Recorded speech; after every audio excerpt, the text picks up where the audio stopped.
Hello and welcome to another Maine Historical Society Maine at 200 series program. I'm Kathleen Newman and this evening's program is Becoming Maine with Liam Riordan. This is an illustrated presentation that explores the long statehood process that culminated in 1820 with Maine's separation from Massachusetts. Our speaker tonight is Liam Riordan. Liam has been a faculty member at UMaine-Orono since 1997, where he is the Adelaide and Allen Bird Professor of History. He is a specialist on the American Revolution with a current research emphasis on loyalists, those who oppose the Patriot movement. He also has done extensive research and community engagement about the Maine statehood era and its bicentennial commemoration. In 2020, he received 2 awards related to his work, the College of Liberal Arts and Sciences Outstanding Faculty Member Award for Service and Outreach, and the Maine Historical Society Neil W. Allen Jr. History Award to recognize and honor outstanding contributions to the field of Maine history. Since it was instituted in 1992, the Allen Award, which was established in memory of distinguished historian, teacher, administrator, and president of MHS, Neil W. Allen. The award has gone to some of the most important scholars, historical scholars, including Earl Shuttleworth, Neil Rold, Richard Judd, Alan Taylor, and Lisa Brooks. Liam also helps to organize National History Day in Maine, the statewide affiliate of a national research program for grades 6 to 12 students. That is how I first met Liam. And he joins us tonight for this great program. Thank you so much for being here. Thank you, Kathleen, for that introduction. And I also want to say a thank you to Tilly Lasky, who curated the current State of Mind Becoming Maine exhibit that is up on the walls at the Maine Historical Society until the end of January 2021. And for those of you who aren't sure you want to go out and about quite yet, there is an online version of the exhibit that is up on Maine Memory Network. So I presume most of the audience here is familiar with the Maine Historical Society's very robust website supporting all kinds of aspects of Maine history. And the online version of the exhibit that Tilly curated is really quite impressive. And then finally, thanks to all of you in the audience for attending this evening as part of the Maine Historical Society's Maine at 200 event series. So over the course of the last several years, I have immersed myself in the history of Maine's statehood era that stretches over several decades from the 1780s to the 1820s. And this has led me to do research in a wide number of archives, including the Maine Historical Society, which has great manuscript material about the statehood era, of course. But it has maybe more importantly led me to do a whole series of local talks about the meaning of the statehood process, and I've done these in libraries, in schools, in historical and genealogical societies across the state. And my understanding has really been transformed by the time I've spent meeting people and hearing about local perspectives about the Maine statehood process. I think the very first of these meetings was in June of 2016 at the Penobscot Marine Museum in Searsport. And at that point, I actually didn't know much about the Maine statehood era. It was more a gathering to talk about issues of commemoration and how should those of us who were committed to Maine history participate in trying to frame what it is that we try to do when we commemorate something like statehood. And that is not, I think, an easy or obvious question, right? Statehood itself is a kind of amorphous process. And other than having this sort of magical bicentennial 200 number, what exactly we should do about it was not really clear. But over the course of traveling a lot from Eastport to Scarborough, from Madawaska to Skowhegan, I learned a lot about Maine history and about its ongoing legacy into the present. And so that's what I am here to share with you tonight. So if one of the sort of inset circles on your screen now is from the exhibit that's currently up at the Maine Historical Society, I think the other image that you can see now is sort of a cropped portion of what I am pretty sure is the most recognizable symbol of the bicentennial in Maine today. And this is, of course, the commemorative license plate that was issued by the state. And by framing it the way the license plate does, 1820 on one side and 2020 on the other, I think it does implicitly pose an essential question for us. How do 1820 and 2020 relate to one another? And I think we could also fairly ask ourselves, do they have any meaningful connection over the course of 200 years? I mean, that is a big period of time that we are separated from. So what exactly might the connections be that bicentennial commemoration could help us to reflect on? And I think this raises a question of, what is it that we want history to do to us? History can entertain, it can inform, it can instruct, but I think at its very best, historical understanding helps us to grasp deeper meanings about our society, culture, and even about our sense of self. History can help us to expand our gaze from the individual and the personal to instead consider something broader that we share as a community. And so I think in our extremely polarized contemporary moment, giving more attention to what we share in the past and reflecting more fully on history strikes me not just as a civic virtue, but as an increasingly urgent imperative. In order to navigate a better future for ourselves, for our students, for our children, we can look to the past to craft a better understanding of our present and to work toward a future that is more aligned with our values. Now, that is a lot of lofty and abstract language about the connection among the past, present, and future. And I think it does beg the question of, how should we commemorate the past? What sort of significance does a 200-year marker like a bicentennial possess?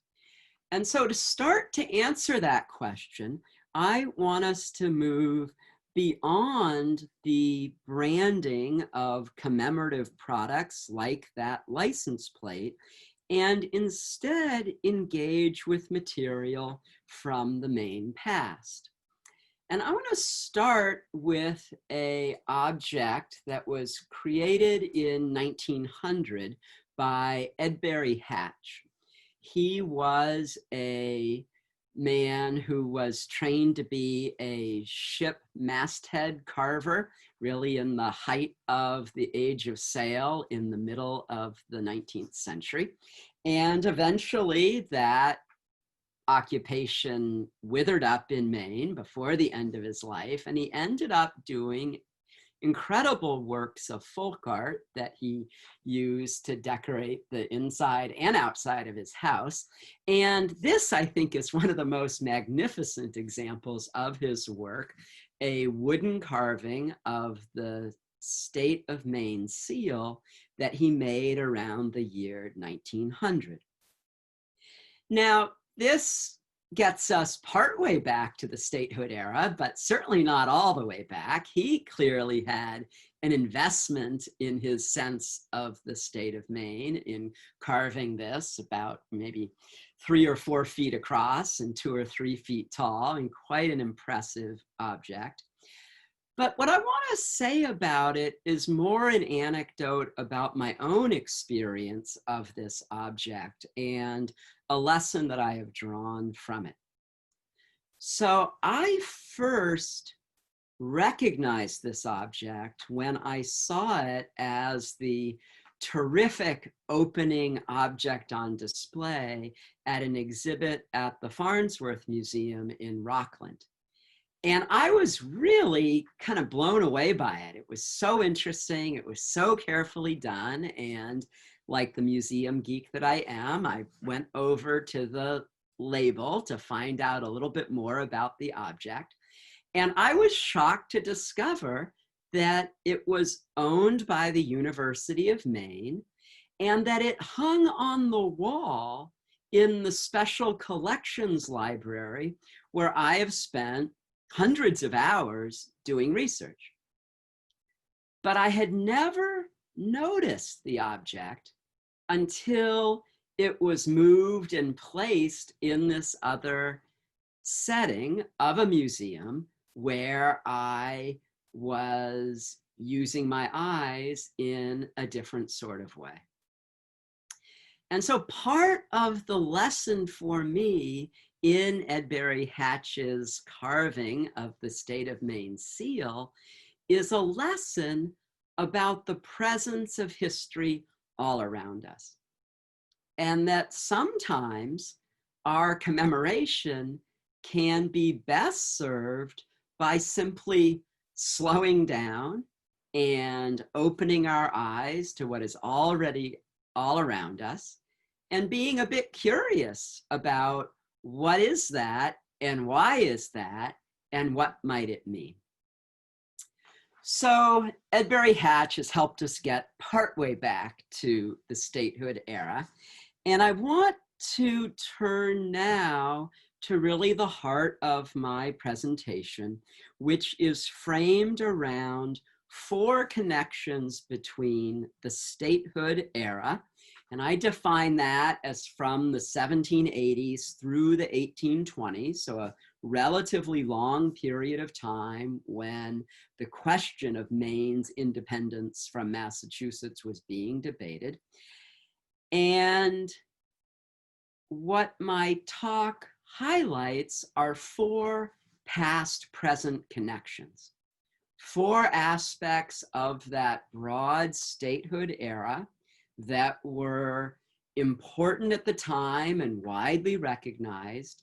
And all 4 of them are aspects of contemporary Maine society, politics, and culture today. So it's that past-present connection that I find so valuable in exploring the meaning of the commemoration of Maine's statehood. How do some things persist?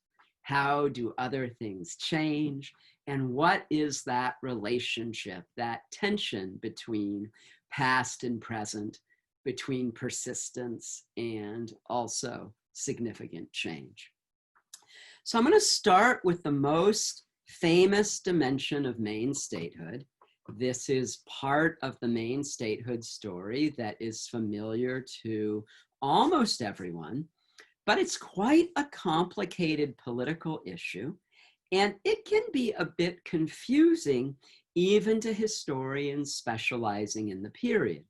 Until I really began to dig into the statehood era, I had not really realized all of the dimensions of the Maine-Missouri Crisis and how Maine's admission to the United States was central to the first national crisis over slavery and racial politics in US national history, right? I mean, this is a little puzzling on the face of it because Maine in 1820 did not have a significant population of African descent.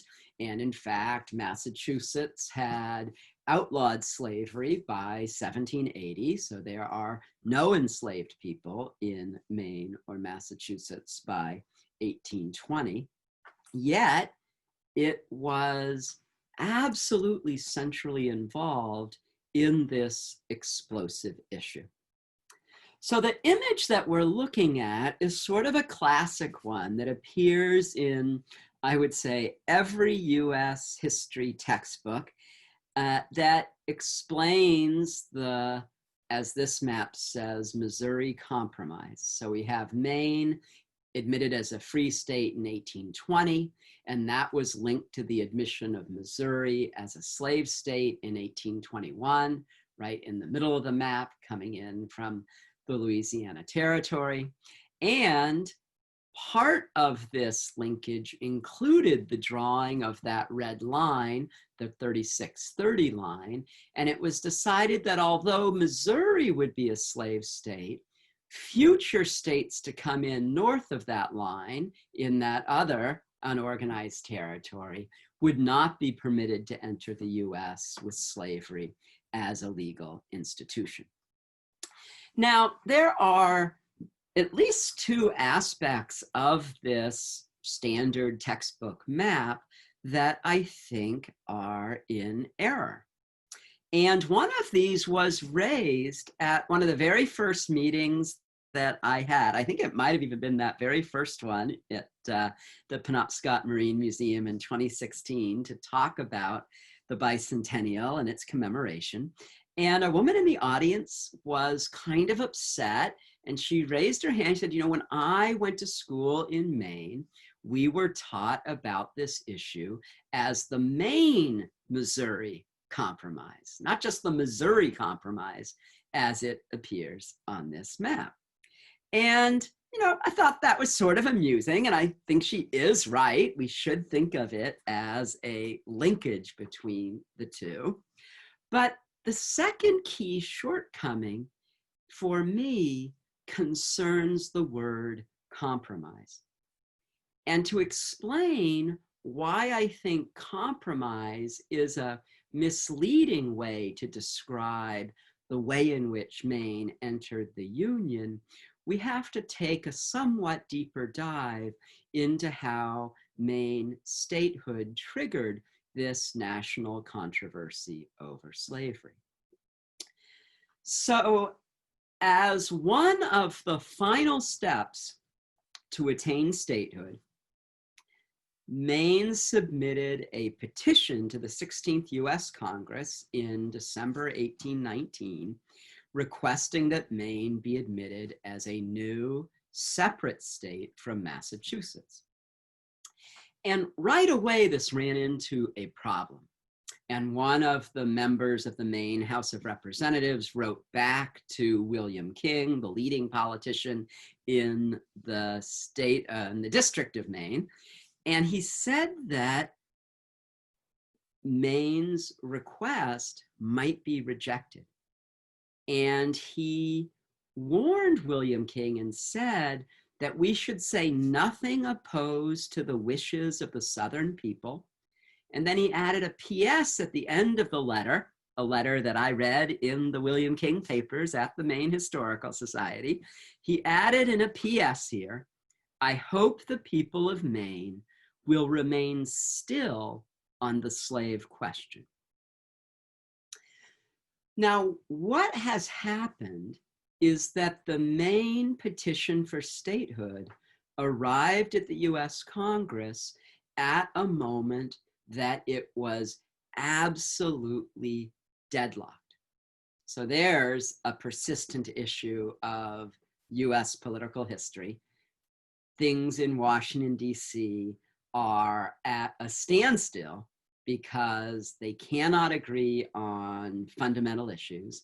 And the key issue that had disrupted national politics for almost a year by the time the Maine petition arrived was the question of the admission of Missouri to the US as a slave state. So the House of Representatives had passed a law saying that Missouri could only be admitted if slavery was illegal there.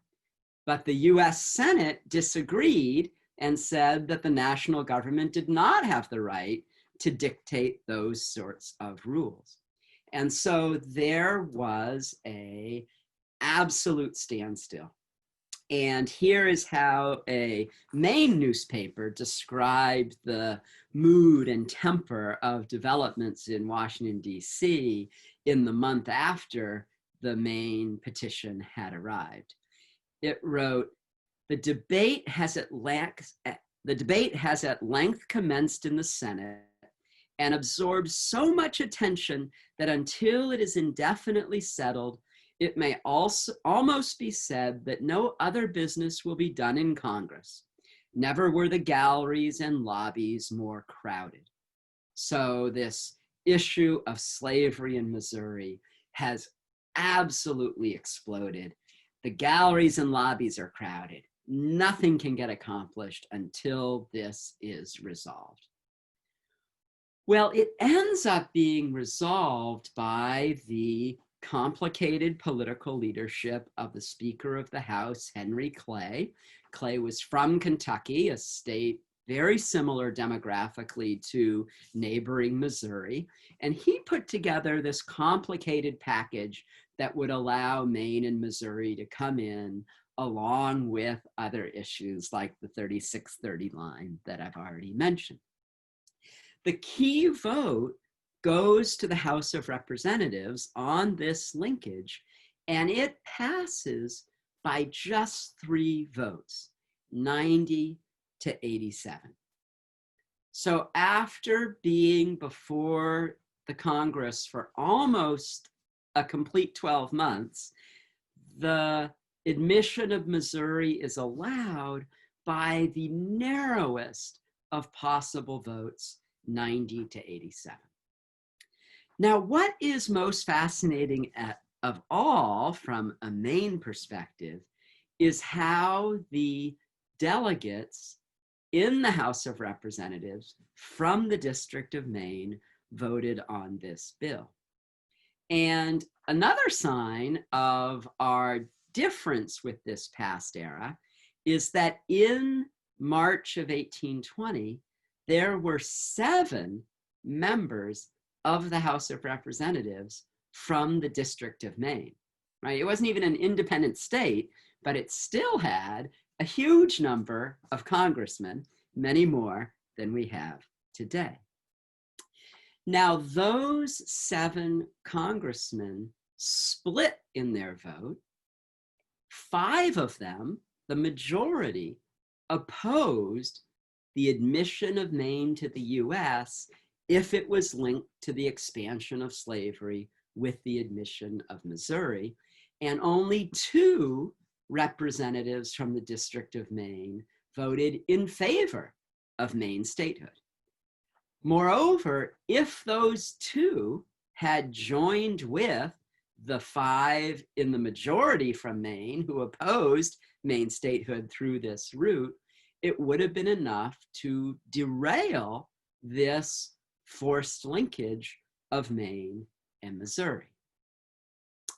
Now, what's interesting is when politicians then are forced to make a decision on a difficult issue that the public has strongly opposed feelings about, they often feel it necessary to explain why they took the stands that they did. And so 4 of the 5 in opposition to the expansion of slavery into Missouri published a joint letter. And I want to read part of this letter that explains why they took the stand that they did. So they said that they were afraid that slave power would corrupt Republican government, and that it was, quote, abhorrent to their notions of the rights of man and humanity to see slavery expand across the United States. And then they continue that it would be a falsehood to call this a compromise.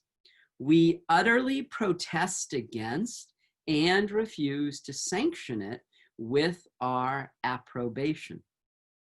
So this is my second problem with this textbook view of the Missouri Compromise. Compromise implies a value judgment about a positive negotiated settlement, and this is not something that the majority of US congressmen from Maine believed at the time. In fact, this was done against their wishes and over their objections, and they wish that it had not occurred in the way that it did. Now, my final point about this past-present connection is that I think it highlights for us the profound importance of Blackness in American political life, even in a state like Maine that does not have a large population of people of African descent. It is the legacy of the incredible importance of slavery at the very center of American history that makes issues related to Blackness, African Americans, and slavery still resonate at the center of American political culture in the 21st century, even as it did in the statehood era of the early 19th century. All right, well, I want to turn to the second of my four past-present connections and look to the issue of voting and partisan anger. We've already seen incredible partisan anger on the national scene with the Maine-Missouri Crisis and the way that it was finally resolved, but there was a similar intensity and anger to partisan politics at the state and local level all through the statehood era from the 1780s to the 1920s. So with the Maine-Missouri Crisis, we have really started at the end of the story of Maine independence. And there were a number of really difficult challenges even before the explosive clash of 1819, 1820. So what we see on the slide here are color-coded representations of the 6 popular votes in the District of Maine that were held from 1792 to 1819. It took 6 attempts before a sufficient majority of residents of the District of Maine were prepared to vote in favor of separating from Massachusetts. Now, I think this is a bit of a shocker to most people who live in Maine today, right? There is a certain animosity toward people from away. So we would think that if Mainers are given the choice to cut a connection with Massachusetts, they would leap to it immediately. But in fact, it's not until that final vote in July of 1819 that there is overwhelming support for Maine to become an independent state, even among voters in the District of Maine. So purple on this map represents counties that were in favor of separation, and green on this map represents counties that were opposed to separation, that wanted to stay part of the Commonwealth of Massachusetts. Now, I'll just point out 3 things about this map, and we could come back to it later if people are interested in digging more into the partisan politics of the early republic. The first point I just want to reinforce is, in some ways, that final vote in July of 1819 is kind of boring, because it's an overwhelming majority in favor of separation by that point. 71% of voters statewide favor it. And even Hancock County, the lighter purple shade we see there in 1819, that was where the narrowest vote was held. And even there was a 52% majority in favor of separation. Now, one of the things I think is interesting and revealing about seeing these 6 maps next to one another is that we do not see the maps gradually getting a little more purple, a little more purple, a little more purple over time. And in fact, 1807, the third of those 6 votes, represents the low point of the statehood movement. In 1807, only 26% of voters in the District of Maine favored independence, and they only had a majority in the single county of Kennebec. So there are some real ups and downs and changes in the statehood movement, and I could come back and talk more about 1807 later if anyone's curious. But the final thing I want to say about this map for now is that to point out that it's kind of odd that there were 2 votes that the Massachusetts legislature permitted to go forward in 1816. There was a vote in May, and then again a vote in September. So that is a curious fact. Now, partly this represents the way in which the War of 1812 had changed Maine's residents' attitude toward the separation movement. And for a variety of reasons, the War of 1812 really fueled a commitment on the part of many Mainers to separate from Massachusetts. And we see that in the May 1816 vote that has very strong support for separation at 62% of the statewide voters. But that big success was accompanied by an extremely low voter turnout. So the Massachusetts legislature said, you know, we want to confirm that that is in fact the decision that you want to make. We think you probably will. So we're going to have this second vote to confirm it in September of 1816.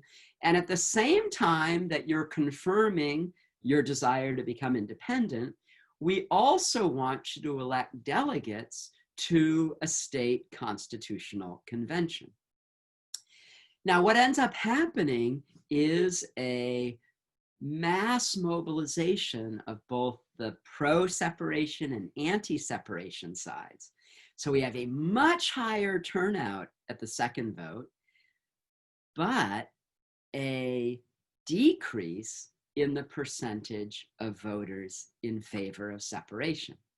And the Massachusetts legislature had set a limit that had to be met for separation to go forward. It couldn't just be a narrow majority of 1 vote.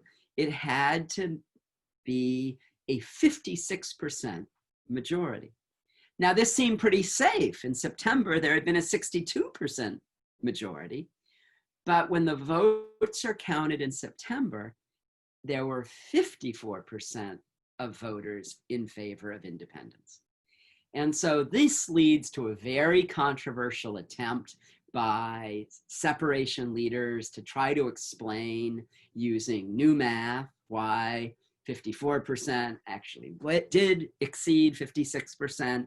And these leaders end up becoming a laughing stock, really, in newspapers across the United States, are making fun of these bumpkins from Maine who are trying to rig the system so fraudulently to achieve independence that way. So this was a real disgrace and devastated the movement for statehood. And really, we only get that overwhelming success in 1819 because of the passage of a new federal coasting law that is going to take away one of the major anti-separation arguments about the economic penalties of Maine becoming independent from Massachusetts. All right, I'm going to move on because I can get too deep in the weeds in talking about the politics of the early republic, but a lot of this is shaped by sharp disagreement between Federalists and Democratic Republicans. This has a geographic dimension to it. It has a socioeconomic dimension to it. It has a very intense religious dimension to it, any of which we could come back to and talk about in the question period if you like. But once again, I'm going to highlight something that's a little misleading about the maps that we're looking at. And these seem to suggest that there are voters living evenly spread throughout the full extent of the counties of Maine in this era. And that is absolutely not the case. And so I want to look at what is really my favorite map from the statehood era, made by an extraordinary surveyor and cartographer named Moses Greenleaf, who created this terrific interpretive map in 1829 that includes all kinds of fascinating information on it. Tax data and incorporation years and where the geographic center of the state was by population. And most dramatically, he is depicting with the three colors here the spread of English-speaking settlement in the District of Maine. So the blue areas were places settled by English speakers at the time of the American Revolution. The red represents the spread of English settlement to the election of Thomas Jefferson as president in 1800. And the yellow shows where English-speaking settlers had moved by the time of statehood in 1820.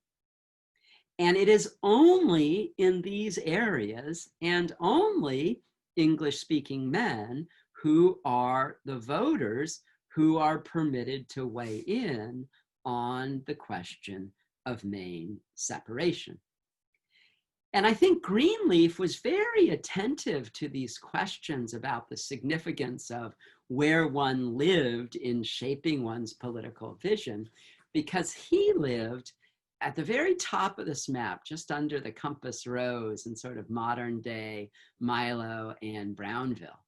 So when he thought about the implications of where you lived and how this shaped your view of the world, it was something that I think was very near and dear to his heart. Now that issue of regional differences in the state of Maine is what I want to take up in the third of my four past-present connections. And a lot of times when we focus on partisan anger and political disagreement, it's pretty easy to divide Maine then or now, or the United States then or now, into two warring camps.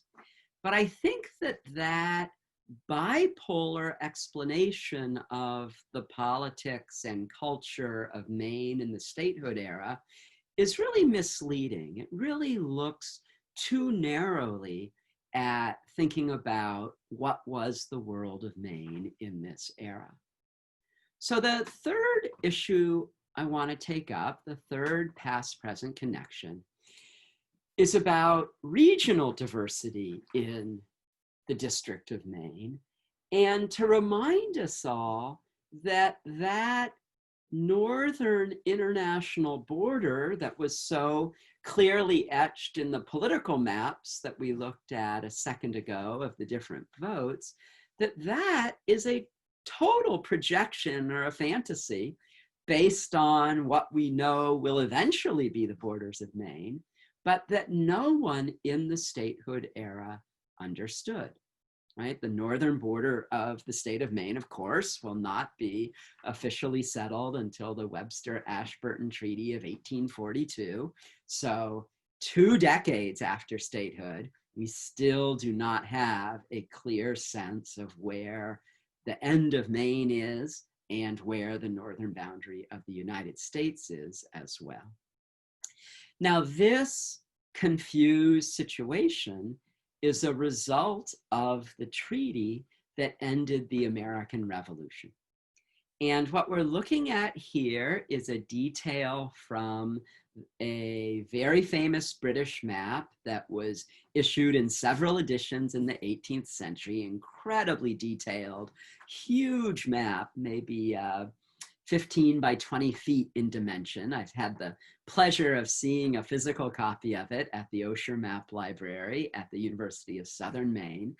And all of these crazy colored lines that we see on the 4th edition of the Mitchell map reflects the different lines that the diplomats at the Treaty of Paris thought represented what would be the correct boundary between the new United States and the ongoing British colonies to the north.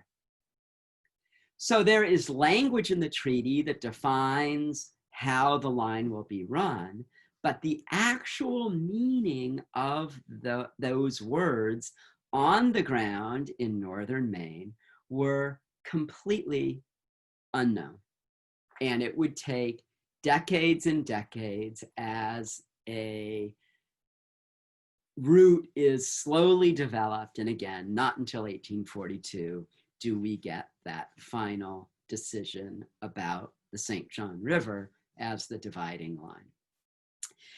Now, I took a look at the 1820 census for Penobscot County to try to understand, well, from a census taker's point of view, what is the physical and human demography of Maine in that year of statehood.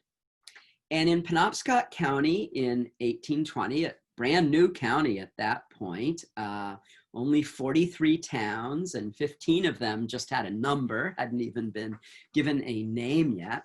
And the 3 largest towns in Penobscot County in the 1820 census were Hamden at about 1,400 people, Bangor at about 1,200 people, and the 3rd largest town was Madawaska.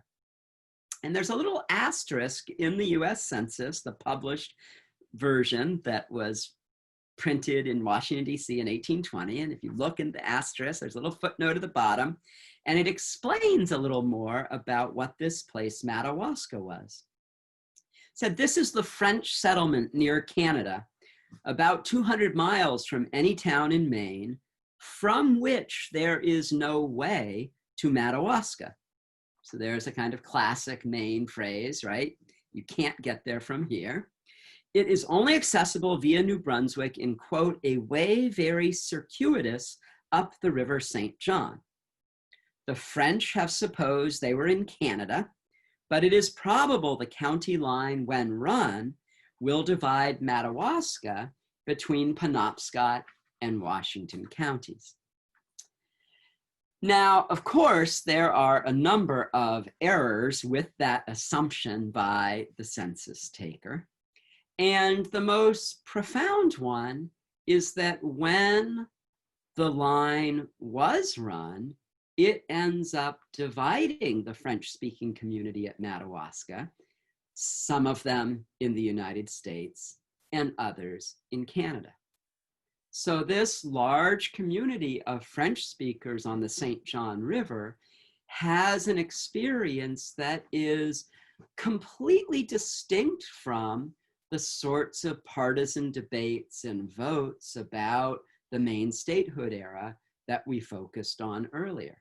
And if all we are to do is to think about 2 Maines in the statehood era that are divided on that question of separation or remaining part of Massachusetts, that is to exclude the experience of this large French-speaking population far to the north.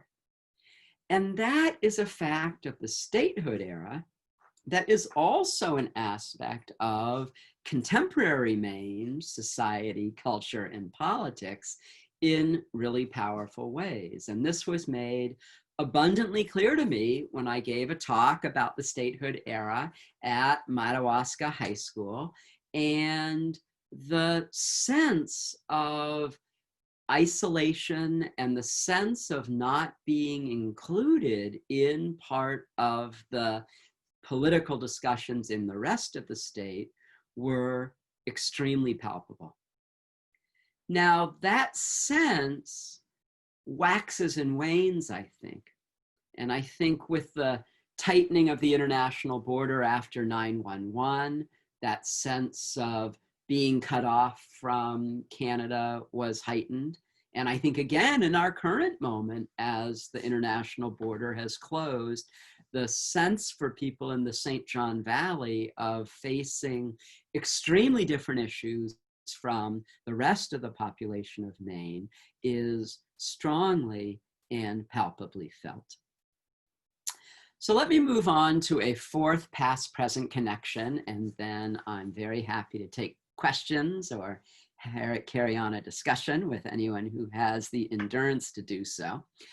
But the final past-present connection that I want to raise concerns the implications of what does it mean if Maine is created as a new sovereign entity? And more particularly, what did Maine's statehood mean for Wabanaki sovereignty? As this map from the Portland Press Herald does such a nice job of reminding us, the Wabanaki homeland is not just one that overlaps the boundaries of contemporary states, but it also overlaps the boundaries of contemporary Canadian provinces and, of course, over the international border as well. And Wabanaki people and nations have entered into state-to-state diplomatic relationships with the colony of Massachusetts for generations and centuries before 1820. So what will it mean for those long-standing diplomatic agreements if Maine no longer is part of Massachusetts, but instead becomes its own independent state? Now, this, of course, remains a recognizable issue in the politics of Maine in the 21st century, but they were also absolutely pressing issues in the statehood era as well. And this is an important and a complicated terrain, but I want to summarize it by emphasizing two ways in which to answer this question: what did Maine mean for Wabanaki sovereignty? And I want to start by emphasizing a whole range of perils. There is no question that the creation of an independent state of Maine is accelerating the colonial dispossession of Wabanaki people, communities, and nations. As the census counter documents rapidly growing Maine population, particularly in newly settled areas west of the Kennebec River in the 19th century, this represents a tremendous crisis for Wabanaki people, not just loss of land, but also a declining population, a profound crisis that should not be understated. And one of the easy markers of the depths of this dispossession was the failure of the state of Maine to permit Native Americans to vote in state elections. Now, this is also true on the national level. The US does not permit Native Americans to vote in federal elections until 1924. So that is sort of shockingly late by the way most people would reckon it today. But Maine does not permit Indians to vote in state elections until at least the 1950s, right? And the actual practical date in which voting went forward is probably still another decade after that.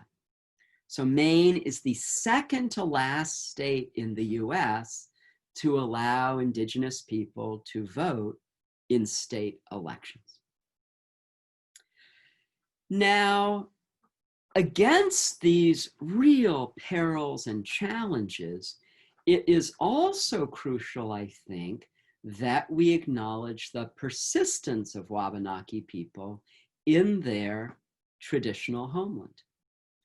And I think it is very important to recognize that the Penobscot and the Passamaquoddy in particular have maintained an unbroken, officially recognized possession over some portion of their traditional homeland that predates the start of the colonial era and that continues to 2020. And I think this unbroken claim of sovereignty is one that is remarkably unique for Indigenous nations in the United States east of the Mississippi River. Now, another way that that incredible engagement is on display is the presence of Penobscot tribal delegates to the Maine legislature as early as 1823. Almost from the very first meeting of the Maine legislature, there was an acknowledgement that representatives from the Penobscot Nation had a role to play at the meeting of the Maine legislature. And this was also the case for the Passamaquoddy starting in 1842. And then the Holton Band of Maliseets added a delegate to the legislature in 2010. Now, it is important to acknowledge that these were not voting members of the legislature, right? This is not some kind of ideal Garden of Eden, democratic participation sort of thing. So they are there as non-voting tribal delegates, but it is, I think, crucial to recognize that Maine is the only state in the country to have had tribal representatives, even in a partial capacity, at its state legislature almost from its inception. That this is part of the unique and evolving Wabanaki-Maine relationship that continues to the present day. So the crucial thing about acknowledging the persistence of Wabanaki people in their own homeland is that this is to challenge the most fundamental myth of colonization, and that is that Native Americans will eventually disappear, right? That is not the case. That the presence of Native Americans in Maine, across the United States is growing, and that issues related to Indigenous sovereignty are going to be increasingly important in the 21st century and more important for our children and their children than they probably were for most people's parents and grandparents in this audience. So with that, I'm going to conclude my prepared remarks. I would love to turn to comments or questions or any sort of discussion, and I'm going to count on Kathleen to navigate whatever chat or Q&A have come in, and we'll see what sort of conversation we can have. Thank you, Liam. That was great. We do have a couple questions from our audience. Diane asks, what does Dirigo mean and why is it on the state seal? So that's a great question. And now I'm going to have to pause for a minute. Does Dirigo mean I lead or I found it? Is that? I think it means I lead. I lead, yeah. So I don't know the details of how the seal got put together. I do think it happened right around the statehood era. And that's a great question. And I should, now that I've got that great carving, I should know a little bit more about the seal to be able to share. So I lead, it's certainly, celebratory and proud of Maine's position, but what exactly they meant by that, I'm not sure. Stephen asks, how did the protracted occupation of Eastport by the British play into demands for or against statehood in eastern coastal Washington County? So this sort of takes us to the War of 1812 and how it was such a crucial issue for the movement of Maine independence really becoming much stronger. And so Federalists are in control of the Maine legislature during the War of 1812, and they strongly disagreed with the presidential administration of Democratic Republican James Madison, and they did not support the war effort. I mean, even to a degree that we would think of, I think, as treasonous in the 21st century. They refused to allow the state militia, the National Guard, to be used by federal troops, that sort of thing. And then this becomes really controversial in the District of Maine because the British, as they had also done in the American Revolution, occupied significant portions of down East Maine. So Eastport in particular, but also Castine, are controlled by the British at the end of the war. And the British, in fact, remain in Eastport until 1818, 3 years after the treaty that has settled the War of 1812. Now, one of the things that is striking, if we go back to my beloved county vote maps, we can see that the down east area in 1816, both those votes of 1816, those are really some of the strongest voters who are opposed to separating from Massachusetts.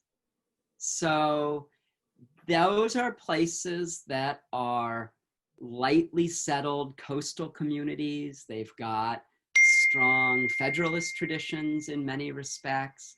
And so even though for Democratic Republicans who have a strong majority in most of the District of Maine, the British occupation has really fueled their sense that they're betrayed by Massachusetts and they need to separate so that they can have more control over their own world. Voters in down East Maine are really the holdouts who are strongly opposed to the independence movement. So it's a really fascinating issue of that relationship. And I think that for many of those down East voters, they're concerned that a Democratic Republican run state government of Maine is going to be less supportive of their particular coastal and commercial interests than an ongoing connection with Federalists in Massachusetts. Sarah says, thank you for this fine talk. I appreciate your mentioning the Franco-Americans of Madawaska and the question of Wabanaki sovereignty. Have you considered aspects of women's experience in relation to Maine history or Maine statehood? You know, the best example I have of this is one of the very few letters in the William King papers at the Maine Historical Society that is written by a woman who is not a family member. And this woman writes from Falmouth to William King during the state constitutional convention, and she scolds him and rebukes him in remarkable language. And I think it's quite clear that she's a member of the Society of Friends. She is taking a strong anti-war stand and also dates her letter in Quaker style. And I've done my best to try to figure out more about this person and what her community connections were, but I haven't been able to uncover much. It is absolutely the case that women are not enfranchised by the Maine State Constitution of 1820. That does have some features of it that are much more positive, but we do not really see women engaged on statehood political issues in a very clear way. So I'm really unable to do much more except comment on this, one example of an extremely articulate and forceful female letter writer. People are asking about what exactly transpired in 1807. Is that something you can speak to? So 1807 is that funny vote where only 26% of voters are in favor of statehood. And I think that one way to explain this is that we're really at a transition moment in the partisan presence in the District of Maine, but also in how partisanship is going to connect with the independence movement. So when the movement begins in the 1780s, it's really begun by conservative gentlemen in Falmouth who would like to be separated from Massachusetts so that they could be the kingpins and the major political figures in the state. So it starts as a sort of conservative federalist schism, if you will. There, after the American Revolution, there is extraordinary in-migration to the District of Maine, almost all of it from southern New England, almost all of it poor people moving to interior areas where they are hoping to convert land into profitable agricultural settlements and also to timber. And those people are overwhelmingly supporters of the Democratic Republican Party. And so by 1805, there is a very clear majority of Democratic Republicans in the District of Maine. And this is pretty striking because the other part of Massachusetts has such a strong Federalist majority. Now, the funny thing about the election of 1807 is that Democratic Republicans had a very strong candidate to be governor of Massachusetts, and that man was from Maine. So James Sullivan is up for election as governor in 1807. He had been born in York County, had revolutionary military experience. He's an attorney in Georgetown and Biddeford, becomes the attorney general of the state, and he actually wins in a shocker as a Democratic Republican to become governor of Massachusetts. So I think it was the fact of his being on the gubernatorial ticket at this time in 1807 that Maine voters were thinking, well, are we really going to vote in favor of separation at the same time that we're going to try to send a native son to the gubernatorial office? So I think that's partly why that vote stands out so strikingly. Before 1807, independence had mostly been a Federalist issue. After 1807, it will exclusively be a Democratic Republican issue. In 1807, is just a mess. Nobody really knows what they think about independence that year. And so it gets such a miserable support from the voters. Interesting. Well, thank you so much, Liam. This was a really great, very informative, really eye-opening and interesting presentation. Thank you for taking time to answer some of our questions. I want to thank our audience for taking time to join us this evening. I know someone in our audience mentioned that you're going to be speaking again soon for the Pembroke Historical Society in December. Yeah. So folks have a chance to catch you again in about a month or so. Is there anything else that you'd like to say before we close the program? You know, I guess the hope for a historian is that we don't suffer bicentennial burnout and that we keep alive an interest of the past. You know, I think one of the things that commemoration has allowed me is to try to connect more effectively as an academic historian with the incredible popular interest in history across the state. So, you know, all those historical societies, all those history rooms of public libraries, genealogical societies, the passion people have for history-based podcasts, I think it's really important that we think about ourselves as a common historical community that is interested in these issues and try to bring them to bear on how we think about the world we live in today. Very well said. Thank you very much. Folks, if you're interested in learning more, visit our online database, Maine Memory Network, at mainmemory.net, where you can find a lot of great historical material, primary sources related to statehood and to 19th century Maine. If you are curious to learn more about our exhibit, State of Mind, Becoming Maine, our other exhibits, if you want to see them online or learn how you can visit them in person. And if you're curious about some of our other upcoming virtual programs or to see recordings of past programs, please visit our website, mainehistory.org. Thank you again, Liam. This was wonderful, and thanks everyone for joining us.